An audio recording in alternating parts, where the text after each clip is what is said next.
2 ತಿಂಗಳ ಹಸುಗೂಸನ್ನ ಬಾವಿಗೆ ಎಸೆದ ಕಿರಾತಕರು.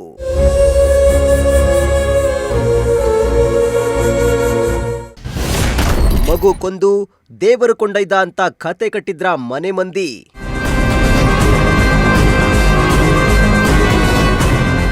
ಎಸ್ ವೀಕ್ಷಕರೇ, ಹೆತ್ತ ತಾಯಿ ಮಡಿಲಲ್ಲಿ ಇದ್ರೆ ಮಗು ಸುರಕ್ಷಿತವಾಗಿರುತ್ತೆ ಅನ್ನೋ ನಂಬಿಕೆ ಎಲ್ಲರದ್ದು.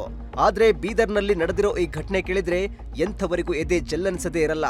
ಹುಟ್ಟಿ ಕೇವಲ 2 ತಿಂಗಳಾಗಿದ್ದ ಮುದ್ದು ಕಂದಮ್ಮನನ್ನೇ ಹೆತ್ತ ತಾಯಿ ಸೇರಿದಂತೆ ಕುಟುಂಬಸ್ಥರೇ ಬಾವಿಗೆಸೆದು ಕೊಲೆ ಮಾಡಿದ್ದಾರೆ ಅನ್ನೋ ಆರೋಪ ಕೇಳಿ ಬಂದಿದೆ. ಅಲ್ಲದೆ ಮಗುವನ್ನ ಕೊಂದು ದೇವರು ಕೊಂಡೊಯ್ದಿದ್ದಾನೆ ಅಂತ ಕತೆ ಕಟ್ಟಿ ಇಡೀ ಗ್ರಾಮವನ್ನೇ ನಂಬಿಸಲು ಹೊರಟಿದ್ದ ಕುಟುಂಬದ ಅಸಲಿ ಮುಖವಾಡವನ್ನ ಪೊಲೀಸರು ಕಳಚಿದ್ದಾರೆ. ಅಷ್ಟಕ್ಕೂ ಎಲ್ಲಿ ಅಂತೀರಾ? ಈ ಸ್ಟೋರಿ ನೋಡಿ.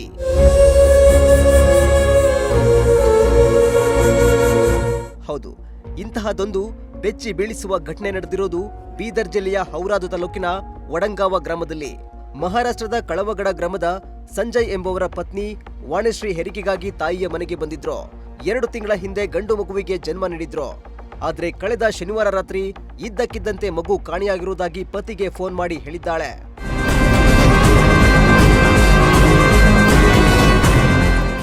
ಮಗು ಕಾಣೆಯಾಗಿದೆ ಅನ್ನೋ ಸುದ್ದಿ ತಿಳಿದು ಪತಿ ಸಂಜಯ್ ಗ್ರಾಮಕ್ಕೆ ಬಂದಿದ್ದಾರೆ.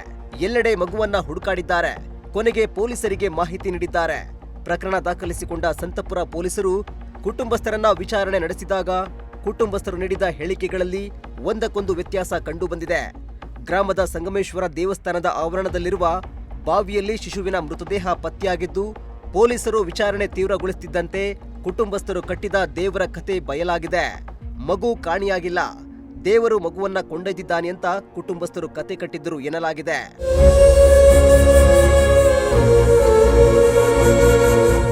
ಸದ್ಯ ಪ್ರಕರಣಕ್ಕೆ ಸಂಬಂಧಿಸಿದಂತೆ ಈಗಾಗಲೇ ಮಗು ತಾಯಿ ವಾಣಿಶ್ರೀ, ಸೋದರ ಮಾವ ಸಂತೋಷ್ ಮಸ್ಕಲೆ, ಅಜ್ಜ ಬಸಪ್ಪ ಮಸ್ಕಲೆ ಹಾಗೂ ಅಜ್ಜಿ ರತ್ನಮ್ಮ ಅವರನ್ನ ಸಂತಪುರ ಪೊಲೀಸರು ಬಂಧಿಸಿದ್ದು ತನಿಖೆ ಮುಂದುವರಿಸಿದ್ದಾರೆ. ಅದೇನೇ ಆಗಲಿ, 2 ತಿಂಗಳ ಹಸುಗೂಸಿನ ಸಾವಿನ ಪ್ರಕರಣ ಇದೀಗ ಹಲವು ಅನುಮಾನಗಳಿಗೆ ಎಡೆಮಾಡಿಕೊಟ್ಟಿದ್ದು, ತಾಯಿ ಸೇರಿ 4 ಬಂಧನಕ್ಕೊಳಗಾಗಿದ್ದಾರೆ. ಆದರೆ ಕಂದಮ್ಮನ ಸಾವಿನ ಹಿಂದಿನ ಅಸಲಿ ಕಾರಣವೇನು ಅನ್ನೋದು ಪೊಲೀಸ್ ತನಿಖೆಯಿಂದಷ್ಟೇ ಬಯಲಾಗಬೇಕಿದೆ. Bureau report, Prajashakti TV, Bidar.